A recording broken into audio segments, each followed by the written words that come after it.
Comment se porte le français, cette langue minoritaire en Ontario? La province compte un peu plus d'un demi-million de franco-ontariens dispersés à travers l'Ontario. La province n'est pas officiellement bilingue. Par contre, depuis 1986, elle applique la loi sur les services en français, qui a fêté ses 25 ans en 2011. La loi ne donne pas à la langue française un plein statut de langue officielle, mais elle assure que les services gouvernementaux sont offerts en français dans 25 régions désignées à travers la province, où les résidents francophones sont présents en nombre suffisant. Même avec l'existence de cette loi, plusieurs organismes ont pris la défense des francophones habitant l'Ontario. On est 580 000 franco-ontariens avec autant d'accents. L'Assemblée de la francophonie de l'Ontario en est un. Plusieurs se rappelleront de leur campagne publicitaire « Je French mon vote » lors des élections provinciales en octobre dernier. Puis OK, on parle franglais des fois. Je m'appelle Fabienne. Je m'appelle Olivier. Et le 6 octobre, moi, je French mon vote. Moi, je French mon vote.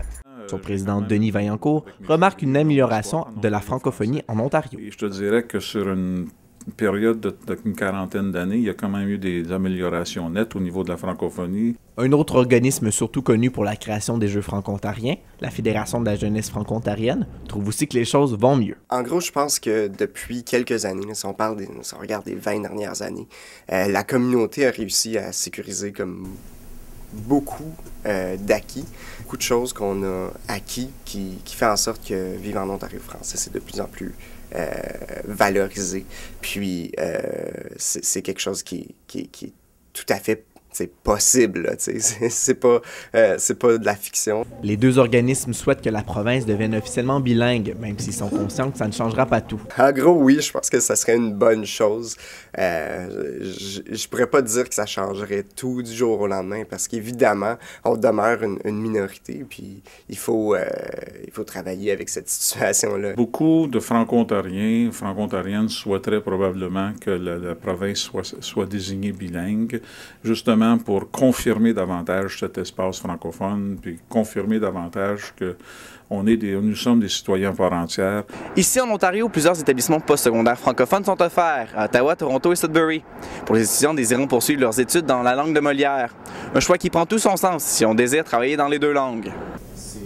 Pour Anastasia Labocetta, une franco-ontarienne d'origine italienne, le choix a été simple. Moi, j'ai décidé d'aller en lettres françaises parce que j'ai toujours adoré le français comme langue et j'ai été à l'école primaire et secondaire en français à la maison. C'était soit l'italien ou soit le français, mais majoritairement en français. Mais le choix était bien différent pour Selina Brown. Elle a décidé d'étudier en anglais. J'ai pas aimé ça. Ma mère voulait que je prenne des cours de français au secondaire, mais c'était trop difficile. Les deux étudiantes n'ont pas la même vision en ce qui concerne l'utilité de la langue française en Ontario. Avec les années, le bilinguisme a été comme beaucoup plus recherché, on devrait dire, comme il cherche beaucoup du monde qui parle les deux langues. Je vis et travaille à Canada et il n'y a pas beaucoup de francophones ici, donc j'ai pas besoin de la langue française. Mais le bilinguisme des franco-ontariens leur donne des avantages sur le marché du travail. Je dis souvent qu'on est victime de nos succès, parce que notre jeunesse étant polyvalente au niveau de la langue, on a un bon français, puis de l'anglais, ils sont sur le marché du travail, ils peuvent aller partout. Avant, la francophonie prenait moins de place, mais maintenant, c'est une langue plus populaire et c'est correct. Mais il y a encore des gens qui disent « Ah, le français, c'est pas bon, c'est laid, puis c'est ça », mais les gens se plaignent qu'ils parlent pas deux langues, puis après ils critiquent le français. Alors je trouve que ça serait mieux si les gens acceptent le français.